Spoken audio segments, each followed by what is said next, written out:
Y'all, I just had this really interesting chat with a guy at a lecture. I do these lectures for groups of people, and someone asked a question. He asked a question about less and fewer, and I explained my usual bit about less and fewer. How in the prescriptive rule, fewer is for count nouns like fewer things, and less is for stuff like less mud. And then I explained that the whole less fewer distinction is kind of new. It was kind of created. I mean, it was floating around, but then Robert Baker, a writer, got it into print in the 1700s, where he said, I should think that fewer is better for countable things. I forget the actual quote. But that before the 1700s, everybody just sort of used less for things. They said less rocks or they said fewer rocks, and they were both considered okay. Well, he comes up to me afterwards and he says, I've held on to that less fewer thing all my life. I didn't even know about that, before that was invented. I didn't know that people sort of used them more or less interchangeably. I said, yeah, it's interesting, isn't it? It's not that there's an old thing and then there's a new thing and people hate the new thing. It's that there's a thing that everyone's doing and then somebody pops up and says, no, you mustn't do that thing. And some people believe them and some people don't. And then those two groups of people fight.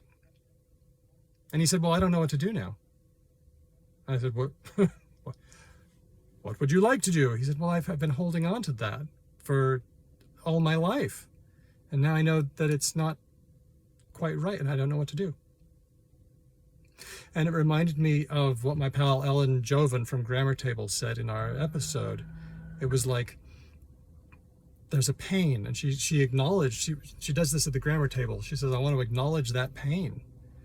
So I guess I did that. I was like a language counselor for this gentleman, and I said, I want to acknowledge that pain because you were using that as a marker of your identity, and now you don't have to, and you're free. And you can hold on to it if you want to. No, I don't want to take anything away from you, but you have a choice.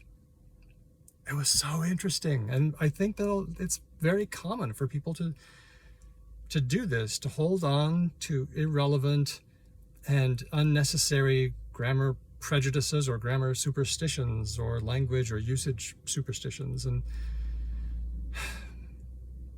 I mean, I want to take the crowbar and crack it open, right? I could break them away from that, but I also want to acknowledge that sometimes it hurts and you don't know what to do.